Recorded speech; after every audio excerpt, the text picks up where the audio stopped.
Hello, and welcome to today's live reading of Ruthless Hawke by Gwyn McNamee, presented by Itsy Bitsy Book Bits. Chapter 1, Isaac. Nothing better prepares me for doing battle against some asshole in the courtroom than having my dick sucked by the judge's clerk right before the hearing. And Tina is a damn queen when it comes to working over my cock and relieving all my stress so I can go to counsel's table with a clear mind. Sweet fucking hell is she good. Groaning, I drop my head back against the door of her office while she swirls her tongue around my length, one hand grasping the base, the other digging sharp nails into my bare thigh. My hips jerk, pushing me forward slightly, and she issues a little moan of approval and redoubles her efforts, sucking me deep into her throat. Fuck, Tina. I bury my fingers in her curly blonde hair, tugging on the strands and squeezing my eyes closed to rein in the need to drive harder into her mouth and fuck away the true frustration of having to be here today for this hearing has built up within me. Bad fucking idea. As soon as I lose sight of the woman on her knees in front of me, the face of another one flashes through my head. The blonde strands become red, blue eyes become amber. Not fucking now. I should have known it would happen today, should have anticipated her haunting me on the fifth anniversary of our spectacular weekend together in Chicago. But all I want is to enjoy the woman I'm with and forget about the one who inhabits my fantasies relentlessly. As if that's ever worked. Day after day, week after week, month after month, year after year, nothing changes. I still feel the gentle brush of her hand, the way her cunt encased me so perfectly. Her moans and gasps still ring in my ears like some ethereal call to find her when it's impossible. God knows I've fucking tried. I shake my head to try and clear the old memories and tighten my grip on Tina's blonde tresses. She twists her hand up my shaft with each withdrawal of her mouth, dragging me even closer to release. The alarm on my phone blares, warning us that court will start in a few minutes, but it doesn't even faze her. If anything, it only spurs her on, makes her more determined. She keeps going, harder, working me over like a true master. Shit. Judge Kramer is nothing if not punctual, and he'll be walking into his chambers right next door to Tina's office any minute now. Fuck. There's one surefire way to make sure I come before he does. And it's the one thing I don't want to do. The thing I've been avoiding since the minute Tina dragged me back here and put her mouth on me, but I do it anyway. I close my eyes and picture her on her knees, her lips wrapped around me, sucking me down. I hear her voice echoing in my ear, saying the name I gave her, Nolan. Fuck. I explode instantly, come shooting out of my cock into Tina's eager mouth. Fuck, fuck, fuck. She swallows it quickly, the rippling of her throat making my body spasm even more until I finally have nothing left but regret at having to use that memory when I'm with Tina. I sag back against the door, relax my grip on her hair, and let my eyes drift open to meet her green ones staring up at me with amusement. Tina climbs to her feet, straightens her skirt, and casually walks over to her desk to grab the files on it, as if she didn't just work me over like a fucking queen. I suck in a heavy breath as I grab my boxer briefs and pants from around my ankles and tug them back up, tucking in my still hard cock and securing my belt in place. That was incredible, truly. And just when I needed this morning to break through the dark cloud of annoyance hanging over me at having to be back here to argue about the same thing again and again, she grins at me over her shoulder, her pride making her practically glow in the harsh, artificial fluorescent light. I know. I bark out a laugh and run a hand through my hair. Am I going to see you tonight? Files in hand, she approaches and shakes her head. No, I have a date. I raise a brow at her. Really? With who? She leans in and smiles coyly. Why? You jealous? With a smirk, I reach out and run my thumb under her lips to wipe away the smeared lipstick. Our little arrangement works so well for both of us, precisely because there is no jealousy. We get our itches scratched when we need to, with no feelings involved. If she really is dating someone now, I'd be happy for her and would back off so there weren't any potential problems. But the same protectiveness that always rises when any of the Hawk women go out with anyone swells in my chest. Not jealous, curious, and concerned. Who is he?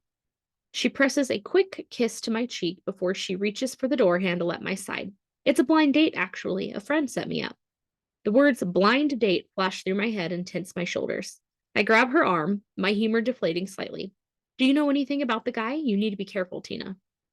Her gaze softens. He's an old friend of my best friend who just moved to town. I assure you, she's known him since they were like 10, and he's completely safe. No man is completely safe. If I've learned anything during my time working on criminal cases with the Innocent Project in law school and doing the dirty work for the family since graduating, it's that very simple fact. Just be careful and let me know if I need to have a talk with the guy. Her lips curl into a grin. Thanks for watching out for me, counselor. My unease over the situation relaxes slightly. You know I always will. She nods and twists the doorknob, and I step away so she can tug open the door just as heavy footsteps echo down the hall, moving toward us. Tina casts a quick peek at me before smiling at whoever approaches. Good morning, Judge.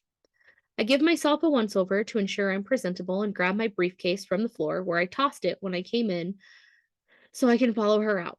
Good morning, Your Honor. His old blue eyes widen, his bushy white brows rising up his wrinkled forehead. Mr. Hawke, you're here early. Tina smiles and holds up the files in her hand. He needed me to make some copies for today's hearing. I got it taken care of, Judge.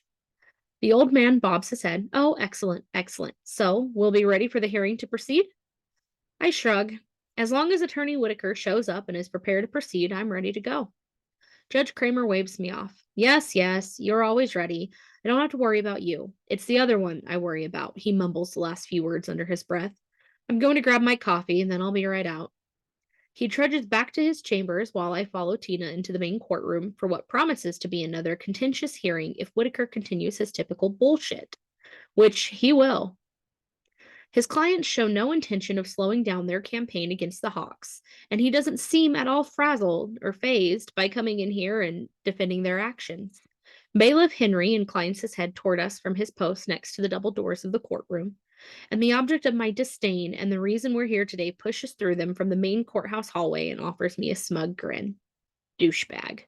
Turning my back to him, I settle at the plaintiff's table, and he casually strolls through the swinging wooden gate that separates the spectator area and slides his briefcase onto the defense table next to mine. He slowly lowers himself into his chair, apparently confident he's got this hearing in the bag, if his relaxed, nonchalant demeanor and smugness mean anything. Unless he knows something I don't. The man is delusional to believe he's going to win today. I pull out my file and flip it open to the injunction I filed. You ready to go, Cass? Asshole. His lips twitch. I'm always ready to go, Isaac. You know that. It would save both of us an awful lot of time and energy if you could get your client to just stop with this bullshit. A slow grin pulls at his lips. And miss all this fun? Arrogant fucker. Almost 2 years of this, and they're still going at it with no end in sight. And Cassius Whitaker seems to enjoy it far more than he should, given the number of times I've wiped the floor with him. His clients don't appear to have learned their lesson yet, but today I will ensure they get the message. When you go up against the Hawks, you're playing with fire and you're going to get burned. Judge Kramer steps out from his chambers and Tina stands. Bailiff Henry's deep voice rolls through the courtroom. All rise. Judge motions for us to be seated as he lowers himself into his seat. Everyone sit. Tina hands him the file and he flips it open and takes a sip of his coffee. Examining the contents, even though he clearly knows why we're here today based on our earlier interaction in chambers. She peeks my way before she retakes her seat and calls the case. The court calls Orleans Parish, case number 2023022323, Hawke Enterprises, Incorporated versus Falco Enterprises, Incorporated. Judge Kramer looks up from the file. Good morning, counselors. I rise and incline my head toward him in acknowledgement. Good morning, Your Honor. Isaac Hawke appears on behalf of Hawke Enterprises, Incorporated. Whitaker does the same. Good morning, Your Honor. Cassius Whitaker appears on behalf of Falco Enterprises, Incorporated, and is a total dick.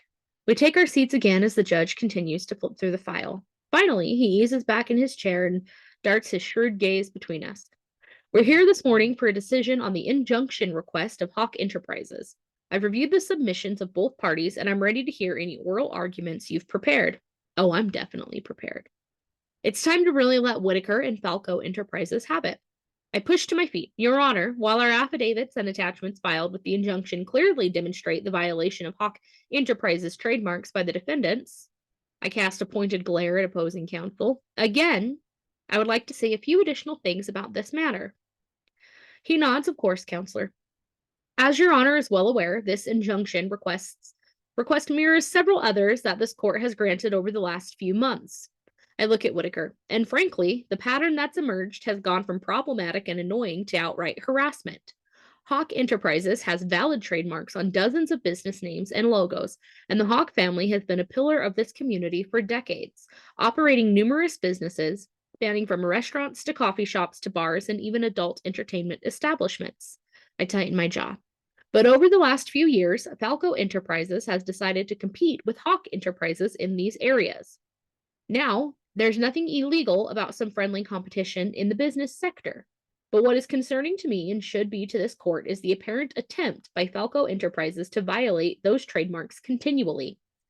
Anthony Whitaker starts to get to his feet. Your Honor, if I may interject. No, you may not. The judge's glare cuts like a knife across the room. You'll have your chance, and you're going to let Mr. Hawke finish. I fight a smirk and catch Tina doing the same. It's time to lay this out for Whitaker and hope he can get it back to his clients in a way they will understand. The first incident was the opening of the Hawke Club, adult entertainment establishment 18 months ago, which was not only named very similarly, but also included a business logo that bears a striking resemblance to that of the Hawkeye Club, owned by Hawke Enterprises. As the court and Mr. Whitaker are aware, you ruled in favor of Hawke Enterprises in their injunction based on the trademark of said name and logo due to the risk of confusion. Then you ruled in favor of Hawke Enterprises again 12 months ago, 9 months ago, and 7 months ago when Falco Enterprises opened the Hawke Bar, the Hawke Grill, and the Hawke House Tavern. Again, because all bore strikingly similar names to the logos to existing Hawke Enterprises entities. I shake my head and spread out my hands. I'm not sure how much more direct I can be about this, Your Honor. After 4 decisions against Mr. Whitaker's client, they continue to pursue this avenue of business practice. Now they've opened a restaurant with a similar name and logo to an existing Hawke Enterprises restaurant and expect to be a different result. Judge Kramer narrows his eyes on Whitaker. Do you care to offer an explanation on behalf of your clients? Whitaker pushes to his feet, rebuttoning his suit coat. I would, Your Honor. Falco Enterprises adamantly maintains that none of these businesses violate the trademarks of Hawke Enterprises. The Hawks spell their name with an E at the end, and none of the Falco Enterprises businesses use that spelling. In addition, the Falco Enterprises logos, with respect to all these entities, are distinct enough that there is no room for confusion in the marketplace. The coolness in Judge Kramer's look could ice over the room. My decisions have begged to differ, Attorney Whitaker. And the court is aware that those are under appeal. But appeals take time, Your Honor, and Falco Enterprises can't sit back and do nothing while it waits for your decisions to be overturned by the higher court. Judge Kramer doesn't appear to be amused by Whitaker's words as I am. If I may respond, Your Honor? Yes, Mr. Hawke. I climb to my feet and rebutton my suit coat, squaring my shoulders. I'm not sure what Falco Enterprises has against the Hawks, whether it's a personal issue or they just want to ride the coattails of someone who came before them to make some easy money, but I have confidence that the court's prior rulings on these issues are correct as a matter of law and will be upheld on any appeals. I would further ask Attorney Whitaker to inform his clients, as I've asked him many times before, to reconsider their business plan because if they want to continue to harass my family, they will be facing a lot worse than what's already been done in this courtroom. Okay, that might have gone a bit too far. Threatening the opposing party is generally frowned upon in the legal system, but the fact that these douchebags insist on repeatedly coming after us like this has pushed me to the point of no return. I won't stop at filing suits against them for torturous interference, intentional infliction of emotional distress, and anything else I can come up with either. It's long past the time to play dirty and take care of things outside of court. Everyone loves the Hawks, and there are plenty of people in New Orleans willing to help us fight our battles. Whitaker shifts slightly on his feet, the only hint of unease at my words. Your Honor. No, Judge Kramer cuts him off, holding up a hand and leaning forward. I am again ruling in favor of Hawke Enterprises and granting the injunction. Falco Enterprises will change the name and the logo to avoid brand confusion with any Hawke Enterprises entities. And counsel, I'm going to warn you right now that this continued practice is likely the result is likely to result in additional trouble for you, including lawsuits from the Hawks that I'm frankly surprised they haven't filed already. Only because we've been trying to dig through layers and layers of shell companies and trusts to determine who actually owns Falco Enterprises. If we're going to an all-out war, we're dragging these people in personally and not just going after the corporate entity. Judge shakes his head, seemingly as exasperated with the situation as I am. Everyone in New Orleans knows the Hawks and enjoys their establishments. Perhaps you should tell your clients to learn to do the same instead of copying them. Tina hands a paper to Judge Kramer.